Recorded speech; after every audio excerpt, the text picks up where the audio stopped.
আজকে আমরা শুরু করছি ইন্ডিয়ান কন্ট্রাক্ট অ্যাক্ট। আমি সিপিসির একটা ভিডিও বানিয়েছিলাম, ওটার মধ্যে সিপিসির বেসিক বেসিক স্কেলিটনটা আমি বোঝানোর চেষ্টা করেছিলাম। তো এবারে আমি কন্ট্রাক্ট অ্যাক্টটা বোঝানোর চেষ্টা করছি। কন্ট্রাক্ট অ্যাক্টটাও খুব ইজি অ্যাক্ট অ্যাকচুয়ালি, মানে আইনটা অনেক পুরনো, 1872-এর আইন। 1872-এ আমাদের আরেকটা আইন এসেছিল, যেটাকে আমরা বলি এভিডেন্স অ্যাক্ট, এখন যেটার নাম বিএসএ। এভিডেন্স অ্যাক্টও 1872-এ এসেছিল, কন্ট্রাক্টও 1872-এ। এইবার কন্ট্রাক্টের আমি একটা বেসিক ফরমেশন বোঝানোর চেষ্টা করছি। আমি এন্টায়ার কন্ট্রাক্ট পড়াতে পারবো না, বা এইটুকু সময়ের মধ্যে মানে স্বাভাবিক না বিষয়টা। তবে কন্ট্রাক্টের কিছু বেসিক ফরমেশন, কিছু বেসিক স্কেলিটনটা যদি বোঝা যায়, তাহলে এন্টায়ার কন্ট্রাক্টটা মোটামুটি বোঝা যেতে পারে। চলো, এবার আমি ওই ঘর ধরা সেম কনসেপ্টে আসবো না, যে what is offer, what is proposal, what is acceptance, এগুলো ঘর ধরা গল্পে যাচ্ছে না। একটা বেসিক বেসিক গল্পে যাচ্ছে কি, যে বেসিক আমার অফার আর প্রপোজালের মধ্যে যেটা যেটা সবার সমস্যা হয়, যে প্রপোজাল অফারের মধ্যে বেসিক বেসিক ডিফারেন্স কি।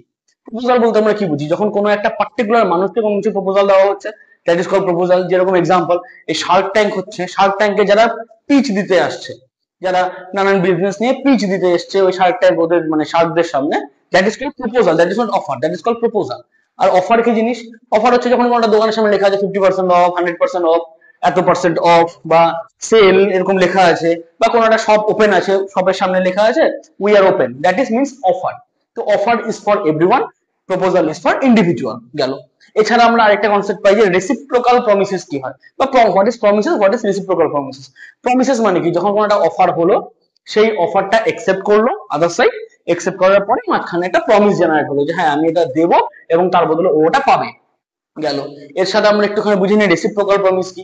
রেসিপ্রোকাল প্রমিসটা কি, যে রেসিপ্রোকাল মানে কি, রেসিপ্রোকালি হবে, ধীরে ধীরে ধীরে ধীরে হবে। একটা কন্ট্রাক্ট, বড় কন্ট্রাক্ট হচ্ছে, কিন্তু একটা কাজটা হবে ধীরে ধীরে ধীরে ধীরে। কাজটা ধীরে ধীরে হবে ইন দা সেন্স, যেরকম এক্সাম্পল দিই একটা, একটা সাপোজ একটা বড় বিল্ডিং। এবার যে কন্ট্রাক্টর আছে, তার সাথে আমার কন্ট্রাক্ট কি, আমি তাকে 10 লাখ টাকা দেবো এবং সে আমাকে একটা বড় বিল্ডিং বানিয়ে দেবে। এবার একটা দুতলা বিল্ডিং বানিয়ে দেবে এবং তার বদলে আমার থেকে 10 লাখ টাকা নেবে। এই যে 10 লাখ টাকা নিচ্ছে এবং তার বদলে আমার দুতলা একটা বিল্ডিং বানিয়ে দিচ্ছে, that is called reciprocal promise. কিভাবে? আমি 10 লাখ টাকা তাকে একবারে দিচ্ছি না, সে বিল্ডিংটা একদিনে বানিয়ে দেবে না, বা একবারে আমাকে বিল্ডিংটা ডেলিভারি দিতে পারবে না। সে এক বানাবে, আমি 1 লাখ টাকা দেবো, আরেকতলা বানাবে আরো 2 লাখ টাকা দেবো, আরেকতলা বানাবে আমি 3 লাখ টাকা দেবো, ফার্নিশড করবে তারপর 2 লাখ টাকা দেবো, এবং এট দ্য এন্ড টোটালটা যখন হয়ে যাবে তখন ও বাকি রিমেইনিং অ্যামাউন্টটা নিয়ে নেবে এবং আমার সারপ্লাস কাজটা আমি বুঝে নিয়ে নেবো। তো এইভাবে যে প্রমিস গুলো হয়, that is called reciprocal promise. গেল। কিছু বেসিক বেসিক কনসেপ্ট, যে what is promise, offer, proposal, reciprocal promise, এগুলোতে আমি যাচ্ছি। এবং এর মাঝখানে যে 2H আমাদের একটা কনসেপ্ট আছে, হোয়াট দ্য মানে contract which is enforceable, agreement which is enforceable by law, that is called contract. সেটা মোটামুটি সবাই জানা, যে এনফোর্সেবল মানে কি, যে একটা কন্ট্রাক্ট, একটা এগ্রিমেন্ট ফর্ম হলো, অ্যাকসেপ্টেন্স হলো, প্রপোজাল প্রপোজাল হলো বা অফার হলো, সেটার অ্যাকসেপ্টেন্স হলো, দুজনের মধ্যে একটা প্রমিস বিল্ড আপ হলো, কনসিডারেশন আসলো, এবং আলটিমেটলি সেটা enforceable by law. Enforceable by law মানে কি, সেটা রেজিস্টার্ড হলো বা সেটা নোটারাইজ হলো। আমাদের নর্মালি যদি আমরা দেখি, ছোট ছোট কন্ট্রাক্ট গুলো আমরা নোটারাইজ করি, একটু বড় ধরনের কন্ট্রাক্ট হলে সেগুলোকে আমরা রেজিস্টার্ড করি। ট্রান্সফার প্রপার্টি অ্যাক্টে পাওয়া যায় যে 100 টাকার নিচের যদি কোনো কন্ট্রাক্ট হয়, এমন কোনো কন্ট্রাক্ট যেটা ভ্যালুয়েশন 100 টাকার নিচে, সেটাকে রেজিস্ট্রেশন করার দরকার পড়ে না, সেটা ওরাল এগ্রিমেন্টই ভ্যালিড দাঁড়ায়। সেটা কোনো টিপিএর গল্প, টিপিএ তো আমরা করবো। তো আপাতত কন্ট্রাক্ট অ্যাক্ট মিনস যে একটা কন্ট্রাক্ট হচ্ছে, চুক্তি হচ্ছে, তার মাঝখানে এই সমস্ত বিষয়গুলো আছে, যে proposal, acceptance, reciprocal promises, enforceable by contract. আজকে এই বিষয়গুলোতে যাচ্ছি না, এগুলো খুব বেসিক বেসিক জিনিস, এগুলোতে যাচ্ছি না, এগুলো মোটামুটি সবার জানা থাকে। আজকে আমি যাবো বেসিক স্কেলিটনটাতে, যে কন্ট্রাক্টের বেসিক স্কেলিটনটা যদি আমরা বুঝবো, যে বেসিক স্কেলিটনটা যদি আমি বুঝতে পারি, তাহলে তার উপরের কনসেপ্ট গুলো আমাদের ইজি হয়ে যাবে, মানে এন্টায়ার কন্ট্রাক্ট একটা আমাদের পড়তে ইজি হয়ে যাবে। ঠিক আছে, দেখা যাক তাহলে। তো পুরো কন্ট্রাক্টে যদি স্কেলিটনটা আমাকে বুঝতে হয়, আমাকে দেখতে হবে সেকশন 10। সেকশন 10টা যদি আমরা দেখি, সেকশন 10-এ এখানে পাবো যে what agreements are contract, agreements are contract. এই এবার এবার বিষয়টা হচ্ছে, আমি আমার সব স্টুডেন্টদেরই বলি, যে সেকশন 10 অফ কন্ট্রাক্ট অ্যাক্ট, এই একটা সেকশনকে যদি প্রপার ওয়েতে পোস্টমর্টম করে যদি প্রপার ওয়েতে বোঝা যায়, তাহলে অর্ধেক কন্ট্রাক্ট এমনি বোঝা যায়। মোটামুটি 1 থেকে 75 অব্দি অর্ধেক কন্ট্রাক্ট এমনি বোঝা যাবে। অর্ধেক কেন, মোস্ট অফ দি কন্ট্রাক্ট অ্যাক্টই বোঝা যায়। এবার সেকশন 10 কি বলছে, এটা একটু ভালো করে বুঝতে হবে। সেকশন 10 কি বলছে, সেকশন 10 বলছে what agreements are contract. What agreements are contract, আমরা এখানে আমাকে বুঝতে হবে যে হোয়াট আর দি এগ্রিমেন্টস, কোন এগ্রিমেন্টে আমি কোনটাকে বলবো। তার মানে কি, যখন কোনো একটা অফার হচ্ছে বা প্রপোজাল হচ্ছে সেটাকে কেউ একসেপ্ট করছে এবং তাদের মাঝখানে একটা কনসিডারেশন দেনা নেওয়া হচ্ছে বা কিছু একটা বিষয়ের উপরে, পার্টিকুলার কোনো একটা অবজেক্টের উপরে কোনো একটা কনসিডারেশন দেনা পাওনা হচ্ছে, বাস দ্যাট ইজ কল্ড এগ্রিমেন্ট। তার মানে কি, এখনো অব্দি এটা এনফোর্সেবল হয়নি। 2H এ গিয়ে that is not enforceable right now, যতক্ষণ অব্দি সেটা এনফোর্সেবল না হচ্ছে ততক্ষণ পর্যন্ত ওটাকে আমরা এগ্রিমেন্ট বলছি। এবার once that particular agreement is enforced, then it will be called as a contract. গেল। সেকশন 10 আমাকে কি বলছে, all agreements are contract if, এখানে একটা কথা বলে দিল ইফ, এই ইফ থেকে এন্টার গল্পটা শুরু। প্রত্যেকটা agreement is contract if they are made by free consent, if they are made by free consent. এই যে কনসেন্ট, এই কনসেন্টটা সেকশনের, কনসেন্টের ডেফিনেশন পাবো আমি সেকশন 13-তে। সেকশন 13 আমাকে কি বলছে, এবার একটু বের করি। সেকশন 13 আমাকে বলছে, সেকশন 13 আমাকে বলছে two or more person are said to consent when they agree upon the same thing same sense। তার মানে কি, সেম থিং, যেই জিনিসটার উপরে আমরা কন্ট্রাক্ট করছি সেই জিনিসটা সেম, মানে দুজনেই সেম জিনিস ভাবছি এবং দুজনেরই সেম কনসেন্ট আছে, তাহলে দ্যাট ইজ কল্ড কনসেন্ট। আর এন্টার ফ্রি কনসেন্ট কথাটার মানে কি, এন্টার ফ্রি কনসেন্টের ডেফিনেশন পাবো সেকশন 14-এ। সেকশন 14 কি বলছে, ফ্রি কনসেন্ট মানে consent is said to be free when it is not caused by that particular free consent। free consent মানে কি, যে এই কনসেন্টটা, যে এই যে same thing same scene same কনসেন্টের যে বিষয়টা, same thing same sense, sorry same thing same sense, এটা সেম থিং সেম সেন্স ছিল, হ্যাঁ সেম থিং সেম সেন্স। এই সেম থিং সেম সেন্স মানে একটা পার্টিকুলার বিষয়কে আমরা একই রকম ভাবেই চিন্তা করছি, সেম সেন্স আছে আমাদের দুজনেরই, টু অর মোর পার্সনেরই, তাহলে দ্যাট ইজ কল্ড কনসেন্ট। আর ফ্রি কনসেন্ট আমি পাচ্ছি সেকশন 14-এ। সেকশন 14 আমাকে কি বললো, যে প্রত্যেকটা কনসেন্টে ফ্রি কনসেন্ট ধরবো যদি এই 1 2 3 4 5 এই বিষয়গুলো না ঘটে। 1 2 3 4 5 এ কি বলছে, এই সেকশন 14-এর ক্লজ 1 এ কি বললো, যে কোয়ারশন, কোয়ারশনের সেকশন কি দিল, সেকশন 15।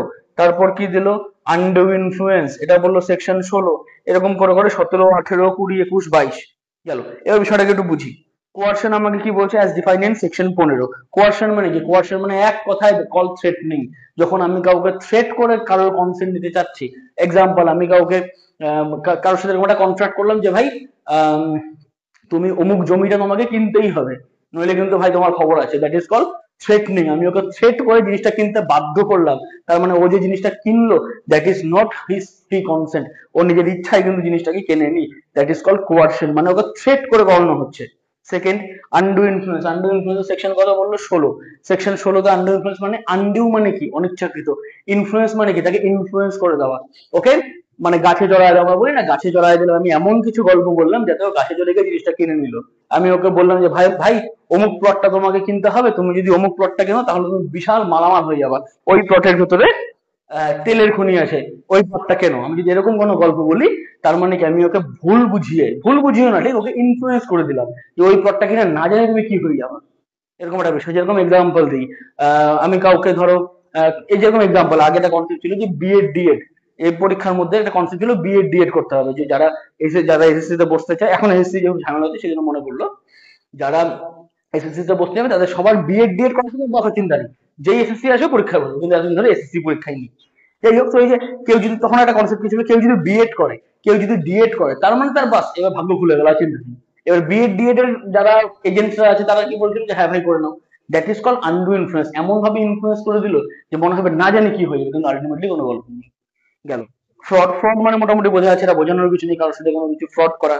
গেল। মিসরিপ্রেজেন্টেশন, মিসরিপ্রেজেন্টেশন মানে কি, দেখালাম একটা রিপ্রেজেন্ট, দেখালাম একটা, দিলাম আর একটা, মিসরিপ্রেজেন্টেশন। এক্সাম্পল, অ্যাডিডাসের প্রচুর ওই কপি মালগুলো বেরোয়, রিবকের প্রচুর কপি জুতোগুলো বেরোয়, তো ওটা মিসরিপ্রেজেন্টেশন। এমন ভাবে লোগোটা লাগানো থাকে যে মনে হয় ওটা অ্যাডিডাসেরই জুতো, কিন্তু অ্যাকচুয়ালি ওটা অ্যাডিডাসের হয় না। বোঝা গেল? তাহলে এখানে আমি পাচ্ছি ফ্রড, পাচ্ছি 17-তে, মিস রিপ্রেজেন্ট পাচ্ছি 18-তে, 19টা এখানে নেই। তারপর এখানে পাবো মিস্টেক, মিস্টেক 20, 21, 22। এবার এই মিস্টেকটা আমাকে বুঝতে হবে ভালো করে। 20, 21, 22 যদি আমি দেখি, এখানে কনসেপ্ট কি আছে 20, 21, 22-এর। 20-তে কি বলেছে, agreement void when both party under mistake as of matter of fact. এখানে বুঝতে হবে এই 20 আর 22 এই দুটো হচ্ছে মিস্টেক অফ, এই দুটো হচ্ছে মিস্টেক অফ ফ্যাক্ট। আর এই যে 21 আছে, এই 21 হচ্ছে mistake of law. Mistake of law এর আমাদের কোনো কাজ নেই। এই 20 আর 21 যে মিস্টেক অফ ফ্যাক্ট, তার মধ্যে 20টা কি বলছে, এই সেকশন 20 কি বলছে, সেকশন 20 বলছে বোথ পার্টি, মানে এটাকে বলে ইউনিল্যাটারাল, সরি এটাকে বলে বাইল্যাটারাল মিস্টেক। সেকশন 20টাকে বলা হয় বাইল্যাটারাল মিস্টেক। আর সেকশন 22, এই যে 22টাকে বলা হয় ইউনিল্যাটারাল মিস্টেক। কনসেপ্ট কি, বাইল্যাটারাল মানে কি, বাইল্যাটারাল মানে হচ্ছে বোথ সাইডেরই মিস্টেক আছে, বোথ সাইডেরই মিস্টেক আছে as a matter of fact. আমিও বুঝতে পারিনি বিষয়টা কি হয়েছে, ও বুঝতে পারিনি বিষয়টা কি হয়েছে, পরে গিয়ে দেখতে পেলাম যে দুজনেই কিছুটা ভুল করেছে। দ্যাট ইজ মিনস যখন বোথ সাইডের মিস্টেক, কারোর দোষ নেই ভাই, চলো কনস্ট্রাকটিভ হয়, কোনো গল্পই নেই, চলো কনস্ট্রাকটিভ হয়। ইউনিল্যাটারাল মিস্টেক কি, আমি জানি আমি মিস্টেক করেছি কিন্তু ও অ্যাকচুয়ালি মিস্টেক করেনি, আমার মিস্টেকের জন্য ওর ক্ষতি হলো। এবার ও কি বলবে, ওর কাছে অপশন দাঁড়াচ্ছে তখন, ওর কাছে ভয়েডেবিলিটি চান্স আছে, ওর কাছে অপশন দাঁড়াচ্ছে তখন, ও চাইলে কন্ট্রাক্টটাকে ভ্যালিডও করতে পারে, কন্ট্রাক্টটাকে ভয়েডও করতে পারে। বোঝা গেল, ওর কাছে অপশন আছে যখন ইউনিল্যাটারাল, সরি হ্যাঁ ইউনিল্যাটারাল মিস্টেক হচ্ছে, যে আমি মিস্টেক করেছি, ও আমাকে চাইলে বিষয়টা মেনেও নিতে পারে, নাও মানতে পারে, যদি না মানে কন্ট্রাক্টটা ভয়েড, যদি মেনে নেয় তাহলে কন্ট্রাক্টটা ভ্যালিড। সেকশন 20 বাইল্যাটারাল মিস্টেকে আমরা বোথ সাইড দিয়ে মিস্টেক করেছি, কন্ট্রাক্টই শালা ভয়েড, ছেড়ে দাও, যা আছে আছে, পরে নতুন করে স্টার্ট করতে হবে, that is called bilateral mistake. গেল। এবার আসি আমরা, আবার চলে আসি সেকশন 10-এ। সেকশন 10 আবার আরেকটা কথা কি বললো, তাহলে প্রথম থেকে সেকশন 10 কি বলছে, all agreements are contract if, যদি কিনা they are made by free consent, তাহলে ফ্রি কনসেন্ট থেকে এই কনসেপ্ট গুলো পেলাম। ফ্রি কনসেন্টের মধ্যে আমি পেলাম সেকশন 13 কনসেন্টের ডেফিনেশন, সেকশন 14তে কি কি কনসেপ্ট আছে, 15, 16, 17, 18, 20, 21, 22, এগুলো যদি না থাকে তাহলে ওটা ফ্রি কনসেন্ট ধরবো। আর কি বললো তারপরে সেকশন 10-এ, সেকশন 10 আমাকে বল, if they are made by free consent of parties, গেল। তারপর কি বললো, competency two contract, competency two contract. এবার সেকশন 10 যদি আমি দেখি, সেকশন 10 আমাকে আবার কি বলছে, এক তো বললো ফ্রি কনসেন্ট থাকতে হবে, সেকেন্ডলি কি বললো, কম্পিটেন্সি টু কন্ট্রাক্ট থাকতে হবে, কম্পিটেন্সি টু কন্ট্রাক্ট। এই কম্পিটেন্সি টু কন্ট্রাক্ট মানে কি, এটার জন্য আমরা দেখবো দুটো সেকশন, সেকশন 11, সেকশন 12। সেকশন 11 আমাকে কি বলছে, সেকশন 11 আমাকে বলছে হু আর কম্পিটেন্ট টু কন্ট্রাক্ট, কারা কারা কন্ট্রাক্ট করতে সক্ষম, কারা কারা, এভরি পারসন ইজ কম্পিটেন্ট যদি তার এজ অফ মেজরিটি থাকে। এজ অফ মেজরিটি বলতে এখানে কোনো পার্টিকুলার এজের কথা বলা হয়নি, সেই জন্য আমাদের মেজরিটি অ্যাক্ট দেখতে হয়। মেজরিটি অ্যাক্ট বলে একটা আইন আছে, মেজরিটি অ্যাক্ট দেখলে সেখানে দেখা যায় যে যদি কোথাও স্পেসিফিক্যালি মানে ইয়ার বলে থাকে, যেরকম হিন্দু লতে মেজরিটির জন্য স্পেসিফিক্যালি বলে রেখেছে যে 18 বা 21 হতে হবে, কিন্তু কোনো আইনে যদি স্পেসিফিক্যালি বলে না থাকে, দ্যাট মিনস মেজরিটি মানে 18 বছর। তো এই মেজরিটি অ্যাক্ট হিসেবে কন্ট্রাক্ট আমরা কি ধরবো, যে এজ অফ মেজরিটি মানে তার 18 বছর থাকতে হবে, তার সাউন্ড মাইন্ড থাকতে হবে, নিচে লেখা আছে who is of sound mind and not disqualified from contracting by any law to which he subject. এই কথাটার মানে কি, যে সেই পার্টিকুলার মানুষটা কন্ট্রাক্ট করার জন্য ডিসকোয়ালিফাই থাকা যাবে না। ডিসকোয়ালিফাই কখন থাকে, সাপোজ এক্সাম্পল একটা মানুষ আনসাউন্ড মাইন্ড আছে, ডিসকোয়ালিফাই হয়ে গেল, একটা মানুষ অকেশনালি আনসাউন্ড মাইন্ড, ডিসকোয়ালিফাই হয়ে গেল, একটা মানুষ জেলে আছে, মানে মানে কনভিক্টেড মানুষটা, সেই আনসাউন্ড মাইন্ড কন্ট্রাক্ট করার জন্য, মানে sorry say disqualified to make a contract. এই জিনিসগুলো বুঝতে হবে। গেল। তো সেকশন 11 আমাকে কি বললো, এক তো বললো আমাকে মেজরিটি রাখতে হবে, তারপর বললো সাউন্ড মাইন্ড থাকতে হবে, তারপর ডিসকোয়ালিফাই হওয়া যাবে না। সেকশন 12 কি বললো, হু is of sound mind for the purpose of contracting. Sound mind বলতে আমরা কাকে বোঝাবো, এখানে বেসিক বেসিক অনেকগুলো গল্প আছে, আমি যদি জিস্টটা বলি, জিস্ট হচ্ছে যে কেউ যখন অকেশনালি সাউন্ড মাইন্ড হয়, মানে কি, হঠাৎ একটা মানুষ নর্মালি আনসাউন্ড মাইন্ড কিন্তু সে হঠাৎ করে সাউন্ড মাইন্ড হয়ে গেছে। একটা এক্সাম্পল, যে একটা মানুষ সবসময় মদ খেয়ে থাকে, প্রচন্ড পরিমাণে ড্রিঙ্ক করে থাকে, তার মানে যখন সে ড্রিঙ্ক করে আছে তখন সে কোনো কন্ট্রাক্ট করতে পারে না বা কন্ট্রাক্ট করার মতো ক্যাপাসিটি তার থাকে না। কিন্তু সেই মানুষটাই সকালবেলা মানে দুপুর 12টা অব্দি সে ঠিক থাকে, ততক্ষণ তার কোনো সমস্যা নেই। তার মানে দুপুর 12টা অব্দি এই যে মানুষটা ঠিক আছে, যতক্ষণ পর্যন্ত ড্রিঙ্ক করছে না ততক্ষণ পর্যন্ত সাউন্ড মাইন্ড। যেই ড্রিঙ্ক করলো গল্প শেষ, এবারও unsound, that is called occasionally sound. তার মানে হঠাৎ করে সাউন্ড মাইন্ড, কিন্তু ন্যাচারালি ও আনসাউন্ড মাইন্ডই থাকে। আবার এরকমও দেখা যায় যে একটা মানুষ সাউন্ড মাইন্ড আছে, আবার অকেশনালি আনসাউন্ড মাইন্ড হয়। যেরকম একটা নর্মাল মানুষ, ভদ্রলোক, ভালো মতন চলছে, হুট করে সে, তার এমন একটা প্যানিক অ্যাটাক উঠলো, সে কোমায় চলে গেল, তার শারীরিকভাবে এতটা অসুস্থ, তার ব্রেন কাজ করছে না। তার মানে কি, সেই মানুষের সাউন্ড মাইন্ড ছিল, এখন আনসাউন্ড মাইন্ড হয়ে গেছে। তার মানে সে সাউন্ড মাইন্ড থেকে আনসাউন্ড মাইন্ড হোক, চাই আনসাউন্ড মাইন্ড থেকে সাউন্ড মাইন্ড হোক, অকেশনালি যতক্ষণ সে সাউন্ড মাইন্ড আছে ততক্ষণই সে কন্ট্রাক্ট করতে পারবে। এই কনসেপ্টটাই খালি সেকশন 12তে আছে। গেল। আবার আমরা সেকশন 10 যদি দেখি, সেকশন 10 আমাকে আবার কি বলছে যে কম্পিটেন্ট টু কন্ট্রাক্ট গেল পড়া lawful consideration and lawful object, lawful consideration and lawful object এটা আমরা কোথায় পাবো? এটা পাবো আমরা 23 এবং 24-এ, 23 এন্ড 24-এ পাবো, 23 এন্ড 24। আচ্ছা, এবার 23 আমাকে কি বলেছে, what consideration and object are lawful and what not. তাহলে lawful consideration, lawful object, lawful consideration, lawful object এটা কোথায় পাবো? সেকশন 23 তে পাবো আর সেকশন 24-এ পাবো। এই দুটো সেকশন পাচ্ছি। সেকশন 23 কি বলছে? The consideration or object of an agreement is lawful unless, এগুলো গল্প দিয়েছে। বেসিক বেসিক আগে আমরা বুঝি what is object, what is consideration. Consideration মানে কখনো টাকা নয়, টাকায় অবভিয়াসলি কনসিডারেশন, কিন্তু কনসিডারেশন মানে সব সময় টাকা না। আমি কোনো জিনিসের পরিবর্তে যা নিচ্ছি দ্যাট ইজ কল্ড কনসিডারেশন। আমি সবসময় শুধু টাকাই দেই, ন্যাচারালি আমাদের সমাজে কি আমরা সবসময় টাকা দিয়ে যে কোনো কিছু কেনা বেচা করি। এটা আমাদের সমাজে বলে যে সব থেকে বড় জিনিস কি? টাকা। পয়সার থেকে বড় জিনিস কিছু হয় না, এটা সত্যি কথা। কিন্তু পয়সা is not the only consideration. অনেক ক্ষেত্রে এরকম হয় যে পয়সা ছাড়াও কোনো কিছু বিনিয়োগ হয়, তো যেই জিনিসটা দিয়ে বিনিয়োগ হচ্ছে দ্যাট ইজ কল কনসিডারেশন। আমরা আগেও দেখেছি, ইতিহাসে পড়েছি ছোটবেলায়, যে আগে গরু দিয়ে বিনিময় করা হতো। ধান নিলাম একজন থেকে, আমি তাকে 4টা গরু দিয়ে দিলাম, তো এই গরুটা হচ্ছে কনসিডারেশন, আর ধানটা হয়ে যাচ্ছে অবজেক্ট। তার মানে কি, যেই জিনিসটা আমি কিনছি দ্যাট ইজ কল্ড অবজেক্ট, আর যেই জিনিসটা তার পরিবর্তে দিচ্ছি দ্যাট ইজ কল্ড কনসিডারেশন। এবার এক্সাম্পল, আমি একটা দোকান থেকে একটা পেন কিনলাম 10 টাকা দাম, এবং তাকে তার থেকে পেনটা নিলাম, তার মানে কি অবজেক্ট আমার লফুল। এবার পেনের পরিবর্তে আমি যখন দাদা আমার কাছে 10 টাকা তো নেই, 10 টাকার গাজার একটা পুড়িয়ে আছে, নিয়ে নাও, একই তো ভ্যালু। এটা কি লফুল কনসিডারেশন হলো? না। আমি ওকে, গাঁজা যেহেতু ইল্লিগাল জিনিস, drugs is an illegal thing, তো সেজন্য আমি ওকে ড্রাগস দিতে পারি না, that is called unlawful consideration. সেটা হবে না, তখন এই কন্ট্রাক্টটা হবে না। তার মানে কি, কনসিডারেশনটা আমাকে এমন দিতে হবে যেটা লফুল ইন নেচার, এবং আমি যে জিনিসটা নেবো মানে অবজেক্ট যেটা আমি নিচ্ছি সেটাও আমাকে এমন জিনিস দিতে হবে যেটা লফুল ইন নেচার। এখানে আমাকে কি বললো সেকশন 23-তে, যে সমস্ত consideration object of an agreement is lawful যদি এই কনসেপ্ট গুলো না থাকে। কোন কনসেপ্ট গুলো? It is forbidden by law. Forbidden by law section by, সেটা আমরা যেটা পেলাম, ফরবিডেন তো পাইনি এখনো, পড়িনি, পড়বো আগামীতে। ফরবিডেন বাই ল মানে হচ্ছে এমন কোন কনসেপ্ট যেটা আইন দ্বারা আটকানো আছে। ফরবিডেন মানে আটকানো, কোনো না কোনো ল পয়েন্টে বলে রেখেছে যে এই পার্টিকুলার জিনিসটা নিয়ে কখনো কন্ট্রাক্ট করা যাবে না, এই পার্টিকুলার বিষয়টা দেনা নেওয়া যাবে না। যেরকম এক্সাম্পল দিই, এনডিপিএস অ্যাক্ট। এনডিপিএস অ্যাক্টে কি বলেছে, যে গাঁজা, ড্রাগস, হেরোইন, আরো চরস, নানান ধরনের ইমাম বলে একটা ট্যাবলেট, ইমাম কি ইমামি বলে একটা ট্যাবলেট হয়, এই সমস্ত যা যা জিনিস আছে যেগুলো দিয়ে ড্রাগস, যেগুলো দিয়ে মানুষ নেশা করে, সেই জিনিসগুলো কখনো কেনা বেচা করা যায় না বড় কোয়ান্টিটিতে। খুব স্মল স্মল কোয়ান্টিটি করা যেতে পারে, এনডিপিএস অ্যাক্টে সেই কোয়ান্টিটি গুলো দেওয়া আছে। তার মানে এই যে জিনিসটা দিয়ে এটা ফরবিডেন বাই ল, আইন দ্বারাই বলে দিচ্ছে যে ভাই তুমি কিন্তু গাঁজা এতখানি বিক্রি করতে পারো না, তুমি অমুক ট্যাবলেট এতখানি বিক্রি করতে পারো না, তুমি কাপ সিরাপ এতগুলো বিক্রি করতে পারো না। আর কি বললো, is of such nature that if permitted it would defeat the provision of any law. ওই একই গল্প, যদি পারমিট করো অন্য কোনো ল কে, প্রভিশন কে আটকাচ্ছে। Implied injury of the person, immoral, oppose to public policy, unlawful. ঠিক আছে, তাই এমন কোনো অবজেক্ট বা কনসিডারেশন যেটা ইমোরাল, ন্যাচারালি আর আজকের ডেটে মার্কেটে চলে না।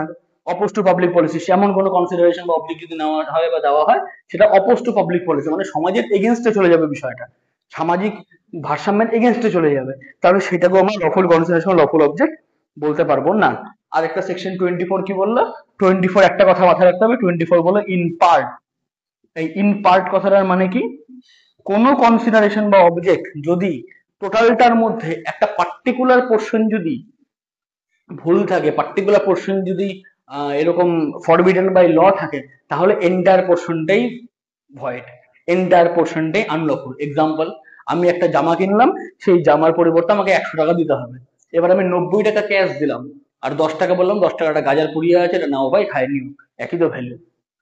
সেই ক্ষেত্রে কি হবে, ওটা টোটালটা কনসিডারেশনটা ওই 90 টাকা আনলফুল আর 10 টাকা আনলফুল না, এন্টায়ারটাই আনলফুল। তাহলে সেকশন 24 কি বলছে, তাহলে কনসিডারেশন বা অবজেক্ট আমাকে প্রপার ওয়েতে লফুল দিতে হবে, ইন পার্ট, পার্টলি আমি আনলফুল জিনিস দিতে পারবো না। গেল। এরপর আবার আসি section 10-এ।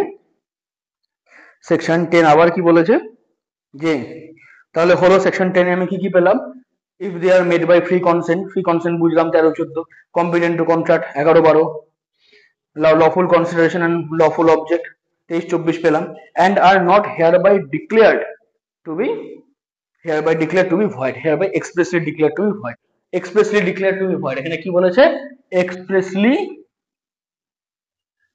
declared to be void মানে আইনের, তো expressly declare to be void এটা আমরা কোথায় পাচ্ছি? এটা সেকশন 26 থেকে 30 অব্দি পাচ্ছি। এই সেকশন 26 থেকে 30 অব্দি যদি আমরা একটু দেখি, খুব ইজি জিনিস। বেসিক্যালি কি বলছে সেকশন 10 তাহলে, আর লাস্ট পয়েন্ট ছিল expressly declare to be void, মানে কিছু কন্ট্রাক্ট এরকম আইনে বলে দিচ্ছে, মানে কন্ট্রাক্ট অ্যাক্টে বলে দিচ্ছে যে এই ধরনের কন্ট্রাক্ট যদি করা হয় তাহলে সেটা expressly declare to be void, মানে সেটা ভয়েড কন্ট্রাক্ট হবে, সেটাকে কোনোভাবে ভ্যালিড বা ভয়েডেবল করা যাবে না। সেকশন 26 কি বলছে? Agreement in restrain of marriage void.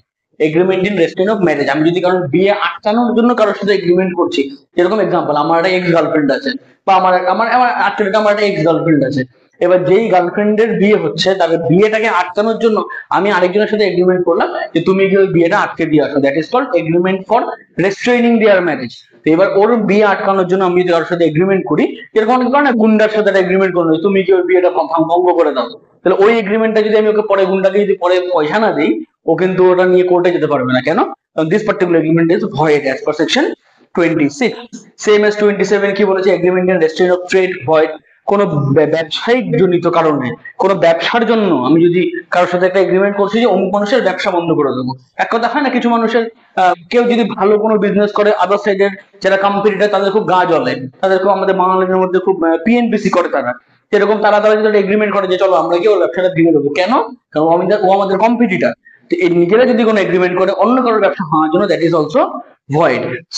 Article 19 এর আর্টিকেল 19 অফ কনস্টিটিউশনেও আমরা পাই যে আমাদের যে কোনো ব্যবসা করার অধিকার আছে, right to trade business any kind of profession, to profess any kind of profession. আমরা যে কোনো প্রফেশন, যে কোনো ট্রেড, যে কোনো বিজনেস আমরা চাইলে করতে পারি নিজের ইচ্ছা মতন, অন্য কেউ কোনো এগ্রিমেন্ট করে আমার ব্যবসা ভাঙতে পারবে না বা পারে না। সেকশন 28 কি বলেছে? Agreement in restrain of legal proceedings, কাউকে কোনো কেউ কেউ কোনো মামলা করছে কোর্টে, সেই মামলাটাকে আটকে দেবো, সেই মামলাটাকে হতে দেবো না, সেই মামলাতে তাকে অ্যাপিয়ার হতে দেবো না, এই ধরনের কোনো এগ্রিমেন্ট যদি আগে আমরা করে রাখি, that particular agreement is also void. তার মানে কি? যে আমি কারোর কোনো ব্যবসা করছি, ব্যবসা মানে সরি, কেউ কোনো এগ্রিমেন্ট, আমি কারোর সাথে কোনো এগ্রিমেন্ট করলাম যে সেই মানুষটাকে কোর্টে আসতে দেবো না, সেই মানুষটাকে কারোর এগেনস্টে মামলা করতে দেবো না, সেই এগ্রিমেন্টটাও ভয়েড। এক্সাম্পল দিই কয়েকটা, যেরকম আমরা যে 26 পড়লাম restrain of marriage is void, এটা কিন্তু এক্সেপশন আছে। এক্সেপশন কি? আমরা যদি কোনো চাইল্ড ম্যারেজ আটকানোর জন্য যদি কোনো এগ্রিমেন্ট করি, that particular agreement is valid, ঠিক আছে? আবার এই যে 28 agreement in restrain of legal proceedings, legal proceedings আটকানোর জন্য, লিগাল প্রসিডিংস যাতে না হয় সেই জন্য আমরা এগ্রিমেন্ট করলে that particular agreement is void. কিন্তু আমরা সেই ম্যাটারটা নিয়ে যদি ডিএলএস এ যাই, মিডিয়েশনে বসি, আরবিট্রেশনে বসি, কনসিলিয়েশনে বসি, গ্রামের পঞ্চায়েতের সাথে কাউন্সিল, শহরের কাউন্সিলের সাথে যদি সালিসিতে বসি, তাহলে সেইভাবে যদি ম্যাটারটা যদি আউট অফ দি কোর্ট যদি সেটেলমেন্ট হয় তাহলে কিন্তু সেটা ভ্যালিড। তাহলে 28 এর এক্সেপশন এটা। 29 কি পাচ্ছি? এগ্রিমেন্ট ভয়েড ফর আনসার্টেনিটি, এমন কোন এগ্রিমেন্ট করছি যেটা আনসার্টেন, যেটা কোনো শিওর শট নেই, যেটা আগামীতে হবেই বা হবে না এমন কোনো গল্প নেই, আনসার্টেনিটি। একটা এগ্রিমেন্ট করলাম যে আমি তোমাকে 100 টাকা দিচ্ছি, আর ও আমাকে বলে ঠিক আছে কালকে তাহলে একটা এলিয়েন এনে দিব। এবারে এলিয়েন আনার আশাটা uncertainty, UFO unidentified flying object, যেটা আমাকে বলি এলিয়েনের প্লেন বলি, অনেক সময় এরকম কিছু বলি, ইউএফও। এই ইউএফও কেউ একটা নিয়ে চলে আসবে, আমেরিকা বললো ইউএফও চলে আসবে, সেজন্য আমেরিকা ইন্ডিয়ার সাথে একটা এগ্রিমেন্ট করলো, সে এগ্রিমেন্ট হবে? হবে না। কেন? কারণ এটা আনসার্টেনিটি, সমুদ্রে জোয়ার ভাটা আসবে সেই জন্য আমরা একটা এগ্রিমেন্ট করছি, সেগুলো আনসার্টেনিটি, কখনো সেটা শিওর শট বলা যাবে না। বোঝা গেল? এগ্রিমেন্ট সেকশন 30 কি বলেছে? Agreement by way of wager. Way of wager মানে কি? জুয়া, জুয়া খেলার জন্য যে এগ্রিমেন্ট গুলো হয়, আমরা লুডো খেললাম, লুডোতেও জুয়া হয়, যে আমি যদি জিতি তাহলে তুমি আমাকে 500 টাকা দেবে, আমি যদি হারি আমি তোমাকে 500 টাকা দেবো। এই যে এগ্রিমেন্টটা, এই particular agreement is agreement of wager, যেটাকে আমরা এক কথায় বলি জুয়া, এবং that particular agreement is void. তাহলে এন্টায়ারলি আমার কি হলো? সেকশন 10 থেকে আমি যদি দেখি, সেকশন 10 আমাকে বলেছে নানান রকম কন্ডিশনের কথা, যে প্রত্যেকটা এগ্রিমেন্টই ভয়েড যদি তার মধ্যে ফ্রি কনসেন্ট থাকে, কম্পিটেন্ট টু কন্ট্রাক্ট থাকে, লফুল অবজেক্ট, লফুল কনসিডারেশন থাকে, এবং expressly declare to be void না হয়, তাহলে সেই কন্ট্রাক্ট গুলো কন্ট্রাক্ট, সেই এগ্রিমেন্ট গুলো কন্ট্রাক্ট। সেকশন 11 কি বলেছে? Who are competent to contract, কারা কারা কম্পিটেন্ট টু কন্ট্রাক্ট? যার সাউন্ড মাইন্ড আছে, যার মেজরিটি আছে, যে not disqualified from any law, সে হচ্ছে কম্পিটেন্ট টু কন্ট্রাক্ট। সেকশন 12 কি বললো? সাউন্ড মাইন্ড থাকতে হবে, মানে অকেশনালি সাউন্ড মাইন্ড থাকতে হবে। সেকশন 13 কি বললো? কনসেন্টের ডেফিনেশন দিল। সেকশন 14 কি বললো? ডিফারেন্ট টাইপস মানে ভয়েডেবিলিটির নেচার বললো, ভয়েডের নেচার বললো যে এগুলো যদি হয় তাহলে সেটা ফ্রি কনসেন্টে যাবে না, যেরকম এই কোয়ারশন, undo influence, fraud, misrepresentation, mistake. 14 বললো আমাকে ফ্রি কনসেন্টের কথা, 15, 16, 17, 18, 20, 21, 22 এগুলো আমাকে কি বললো? Coercion, under influence, fraud, misrepresentation এবং মিস্টেক। মাঝখানে একটা সেকশন বাদ গেল, that is called section 19। Section 19 কি বলছে? সেকশন 19 খুব মজার সেকশন। সেকশন 19 কি বলেছে? যে এক্সাম্পল দিই, একটা কন্ট্রাক্ট, আমাকে আমার সাথে কেউ কোয়ারশন করলো। কোয়ারশন কি বললো? আমাকে কেউ থ্রেট করে বললো অমুক জিনিস আমাকে কিনতে হবে। কেউ আমাকে থ্রেট করে বললো এই পেনটা আমাকে কিনতে হবে, এবং আমাকে, আমি পেনটা কিনতে বাধ্য হলো, সে আমাকে মারবে। তো আমি সেই ভয়ে গিয়ে পেনটা কিনলাম। এবার কেনার পর আমি দেখছি পেনটা তো দারুণ লেখে, এই পেনটার দাম তো মার্কেটে 100 টাকা, আমাকে তো 10 টাকায় দিয়ে দিচ্ছে। এবার আমি কি কন্ট্রাক্টটা ভয়েড বলবো? বলবো না। তখন আমি কন্ট্রাক্টটাকে মাইনেও নিতে পারি যে ঠিক আছে ভাই, ভয় দেখাই হোক যাই হোক, আলটিমেটলি প্রফিট তো আমার। তো এইরকম ক্ষেত্রে আমি চাইলে কন্ট্রাক্টটাকে আবার ভ্যালিডও করতে পারি। Initially contract was found as a void, কিন্তু তারপরে লেটার অন আমার কাছে কন্ট্রাক্টটা কিন্তু ভ্যালিড দাঁড়াচ্ছে। তার মানে কি, কোয়ারশন, ফ্রড, মিসরিপ্রেজেন্টেশন, এগুলো ভাবে যদি কোনো কন্ট্রাক্ট হয়, সেই কন্ট্রাক্টটার কাছে ভয়েডেবিলিটি নেচার থাকে।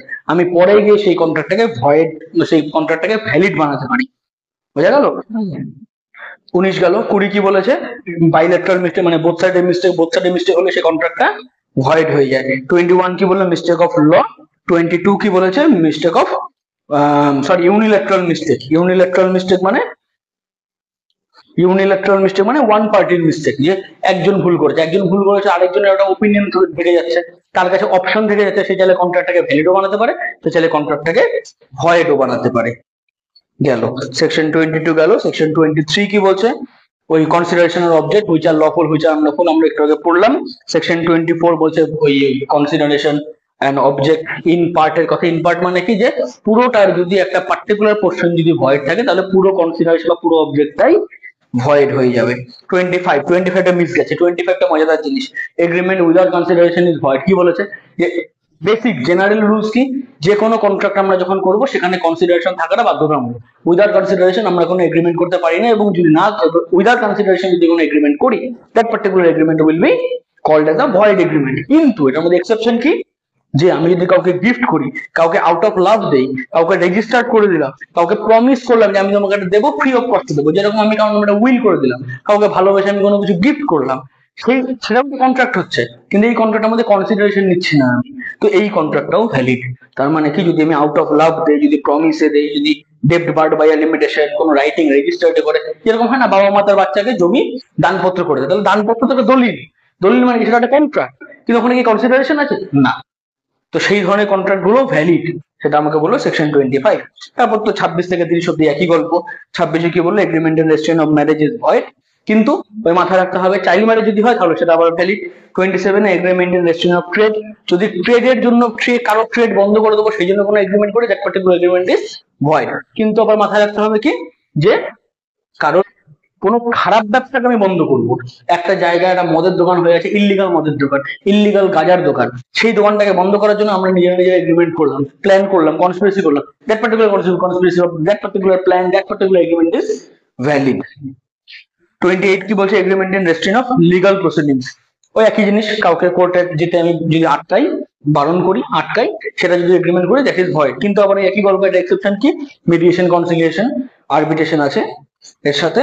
Section 29 agreement void for uncertainty, একই গল্প, আনসার্টেনিটি, যদি এমন কোনো বিষয়ের উপর এগ্রিমেন্ট করি যেটার কোনো সার্টেনিটি নেই, শিওর শর্টই নেই, তাহলে সেটাও void. Section 30 agreement by way of wager, যদি কোনো জুয়া সংক্রান্ত, আমি তোমাকে দেবো তার বদলে তুমি আমাকে দেবে, যদি হারি আমি দেবো, লস হলে আমি দেবো, বা হারলে আমি, জিতলে আমি নেবো, হারলে আমি দেবো, এই সমস্ত যদি জুয়া ধরনের কোনো কন্ট্রাক্ট হয়, that particular contract is void. কিন্তু সেকশন 30-এর মধ্যে আবার এক্সেপশন কি, যেহেতু আইনটা আগে 1872-এর আইন, সেহেতু ইংরেজরা কনসেপ্ট কি রেখে গেছে, যে যদি হর্স রেসিং হয় সেই ক্ষেত্রে 500 টাকার উপরে চাইলে ঘোড়ার উপরে হর্স রেসিং এ বেটিং লাগানো যেতে পারে, এবং দ্যাট ইজ ভ্যালিড। এটা যদিও ইম্পর্টেন্ট না, বুঝা গেল? তো মোটামুটি আমার সেকশন 10 থেকে সেকশন 30 এই 20টা সেকশন একবারে কভার আপ হয়ে গেল। এবার এন্টায়ার সেকশন 10, 11, 12, 13 এভাবে যদি একটু মাথায় রাখি, 2-4 বার মেমোরাইজ করার চেষ্টা করি, তাহলে ইজিলি এটা হয়ে যাবে। এবং এই সেকশন 10 থেকে সেকশন 30 এইটুকু যদি আমার প্রপার ওয়েতে মাথায় থাকে, আমি গ্যারান্টি দিয়ে বলছি কন্ট্রাক্টের total contract act, sale of goods act, partnership act, negotiable instrument act, সবগুলো কভার হবে ইজিলি, আর কোনো গাইডেন্সের দরকার পড়বে না, কারোর কিছু মানে মানে বই তো অবশ্যই পড়তে হবে, বেয়ার তো পড়তেই হবে, কোনো প্রপার গাইডেন্স ছাড়াও এই বাকি আইনগুলো পড়া যাবে যদি এই সেকশনগুলো আমাদের ক্লিয়ার। বুঝা গেল? Thank you.